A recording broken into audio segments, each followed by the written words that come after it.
Anong mensahe ang kailangang marinig ng mga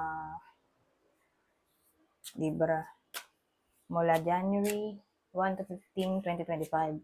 Pwedeng nangyayari na to o mangyayari pa lang. Kung di man para sa inyo, itong magiging reading, di baka para sa someone na malapit sa inyo o sa someone na kakilala nyo mismo.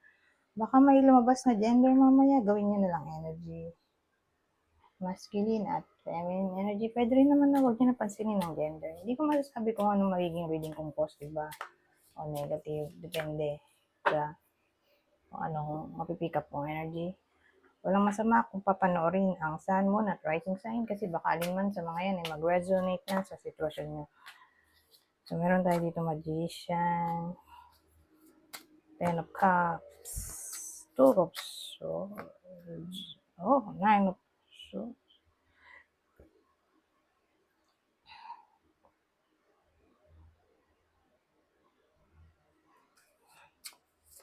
So, pamilyado ang tatamaan ng reading na to.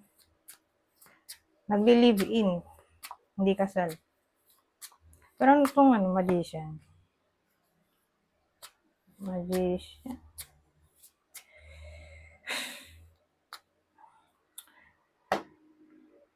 Kasi may magician tayo. Iniisip ko, paano siya tatama dito? Sa dalawang cards na yan, na naging negative. Anong pinagmulan ng possible no contact ng dalawang to? Kasi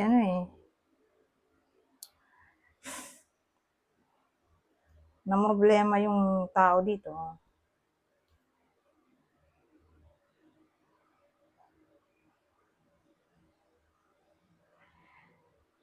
So, yung magician natin, nagmukha na siyang deception. Sabagay, magician naman ay literal na trickster.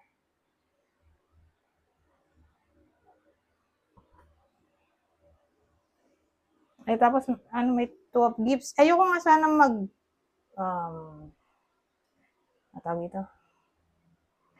mag-direct na doon sa ganong description. Pero, tinlarify ko na dito. Nagbabalance kasi. So, may duality tayo. So, probably, yun na talaga yun. May presence ng someone else.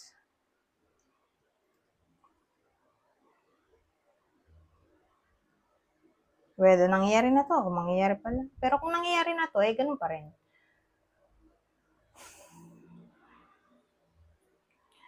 No contact pa rin at nagwo-worry yung isa. Isa sa kanila.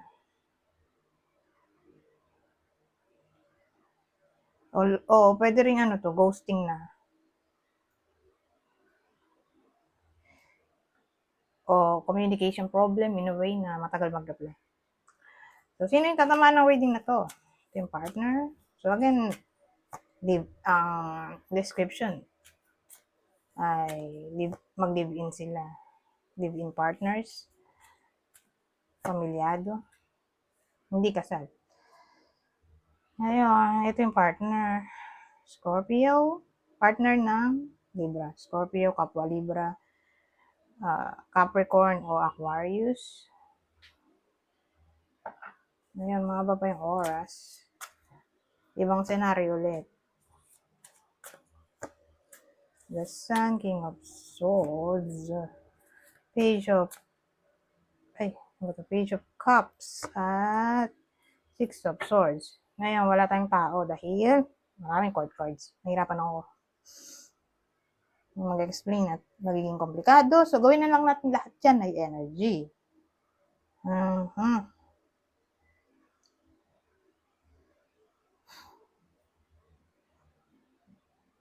Ano to? The Sun. Masaya naman doon sa The Sun.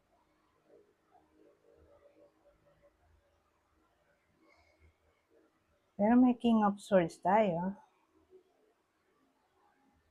So,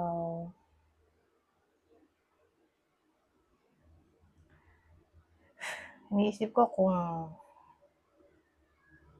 ayaw niya ba nito? O nag-iisip lang siya?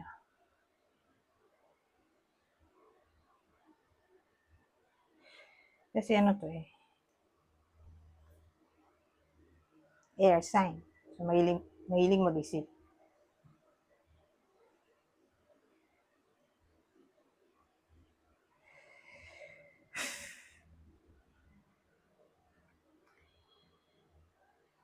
Kasi ang dating sa akin, may iba sa inyo. Whether kayo mismo to, o kayo yung gagawa ng sasabihin ko. May communication kasi dito eh. Dito. Heart-to-heart conversation.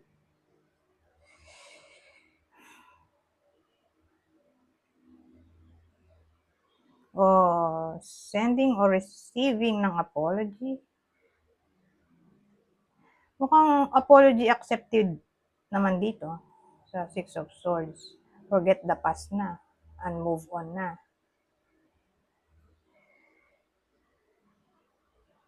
Kung apology. Okay? Yung pag-uusapan. Ngayon,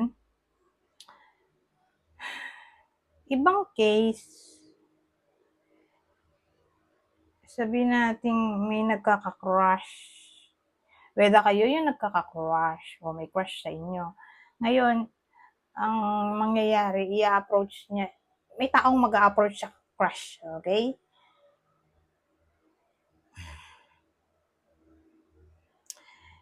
Kaya lang, ang problema, iisnabin lang siya dito eh. Cold. Cold yung energy. O, sabihin natin walang saya. So, ano example nun? Nagsabi ka ng Happy New Year. Tapos, ang reply lang, thank you. Di ba? Kakainis na. Ganun. Yan mga eksena. Hindi ka man nabatiin din ng Happy New Year. Thank you lang.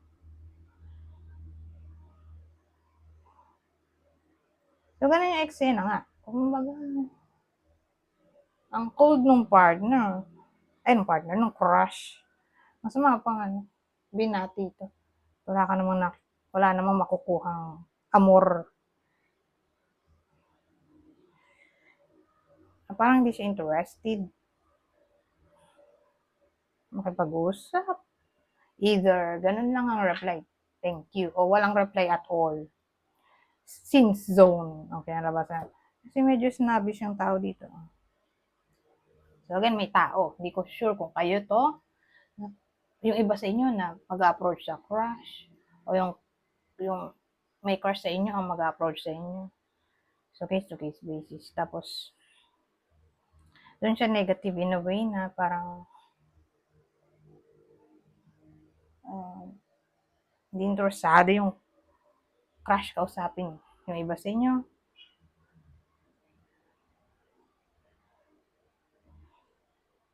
O hindi kayo interesado doon sa nagkaka-crush. OMG. So, case to case basis.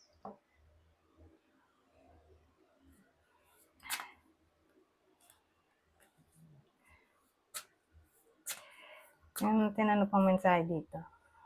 Ito na naman. Ito rin yung sa Leo. Sabi yung lasa ko naman. Nakita niyo naman.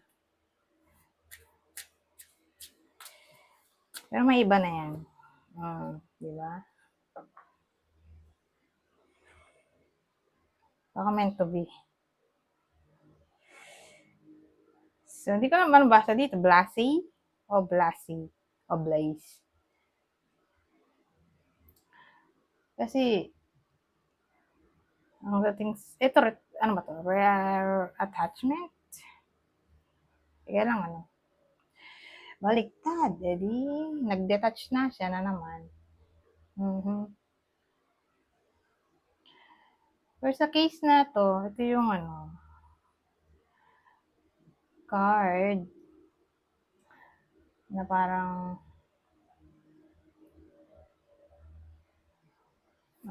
maladimon. Kaya nga ganyan itsura niya. Na trobo lang dala.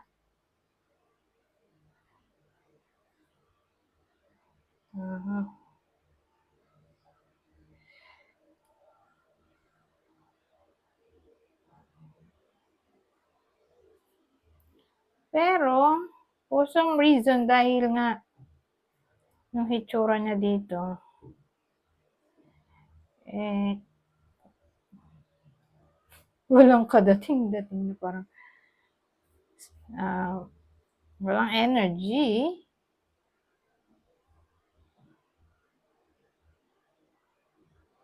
So, ito rin yung card ng parang Four of Swords. Walang interest. Walang satisfaction.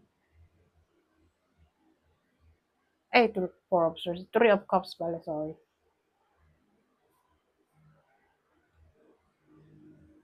O walang pakialam.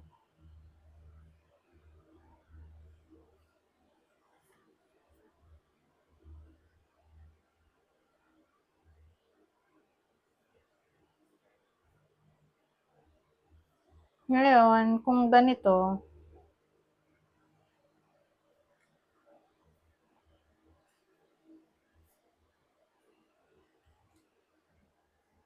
may paki na siya.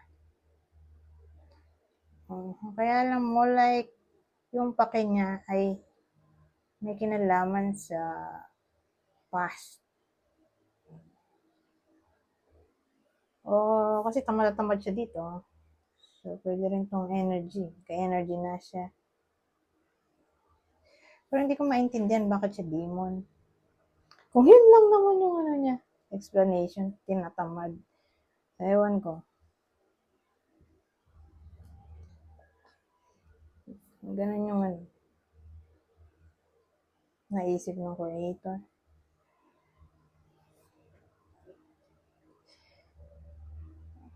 So, ang focus ng iba sa inyo ay mag-detach. Kasi reattachment, binuo niya ulit yung sarili niya, di ba? Kaya nga niya tinahik. Pero since baliktad,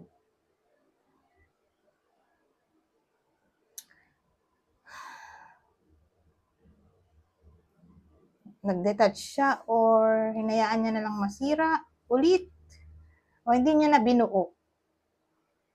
Dahil alam niya sa sarili niya na kahit buuin niya, masisira lang ulit. Dahil sira naman na siya, di ba? So, kahit buuin mo, masisira pa rin. Mahina ng foundation.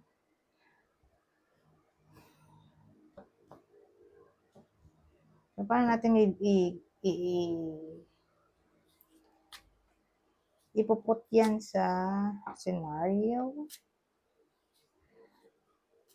Nagkaroon siya ng drive na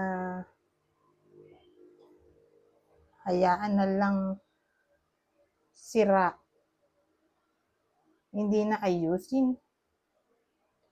Ano yun? Parang samahan to o friendship. Tingnan natin. Kasi parang may history na siya ng damage. Ngayon, hinayaan na lang ito. Ka-energy, di ba? Hinayaan na lang nasira. Hindi na binuo. Napagod na siguro. O nagkaroon ng lakas ng loob na iwan na. Ang sitwasyon na toxic. So, tingnan natin. Kasi na dito. Oh, 7 of Candles. Oh. So, tingnan natin susunod. Wheel of Fortune.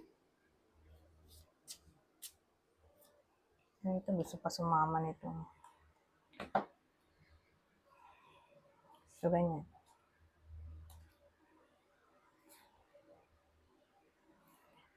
Hinayaan na lang masira ang tungkol sa bato. Oh, 7 of Gifts. 7 ulit. Excuse me. Well, maraming pwedeng case. Pwedeng tungkol to sa marriage na may history ng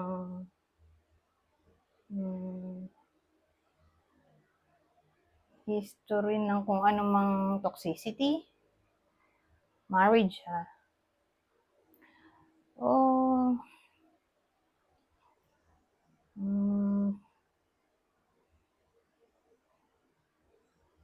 Iniisip ko kung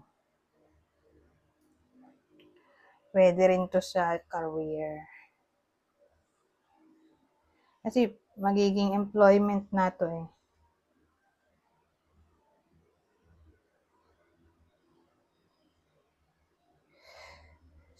Doon lang tatama at least, di ba? Hindi to kasama sa kapitbahay, kaibigan, kapamilya, biological parents, siblings. Doon lang to tatama. Probably sa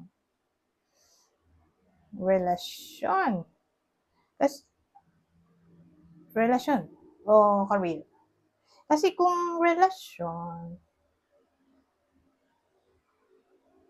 kasi meron tayong Wheel of Fortune, cycle yan. So, ibig sabihin, paulit-ulit na problema. From past to present. Kaya, napundi na yung isa at nag-let go na lang. Hindi na binuo yung connection. Nag-move on na. O, nag-choose na makipaghiwalay. Ngayon, pero marriage lang yun. Marriage. Kasal. Sa kasal lang tatama yung sinasabi ko. Ngayon, yung pangalawang senaryo, sa workplace. So, paulit-ulit siyang binubuli siguro doon. Basta napagod na siya. Unawain ng tao. Kaya siya na mismo yung nag-resign o lumayo sa connection. Hindi na niya pinansin yung kaaway niya. O someone na pinagkatiwalaan niya.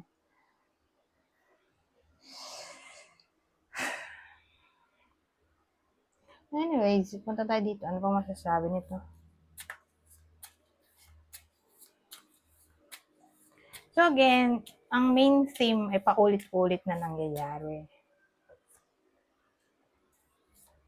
Na damage o problem hanggang sa napundi na yung isa at lumayo. Ito, fertility transition. Fertility transition. Pregnancy ba to? Well, case-to-case basis. Yung iba sa inyo, baka mabuntis. O manganak na. May ano tayo dito, change. O change from phase 1 to phase 2, ganun eh. So, again, transformation. O change. New beginning na rin to. So baka yun yung change dito. New beginning of something.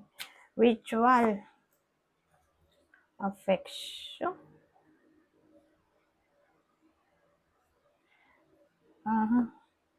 So, ang dating para to sa mga namomroblema sa relasyon na makakatulong ang ritual para maayos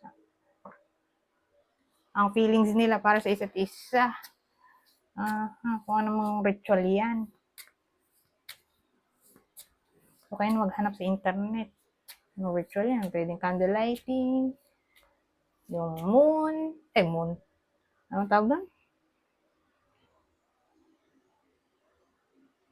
Candlelighting. Pag charge ng crystal sa moon. O sa sunlight. Ritual, paulit mong gagawin sa preparation.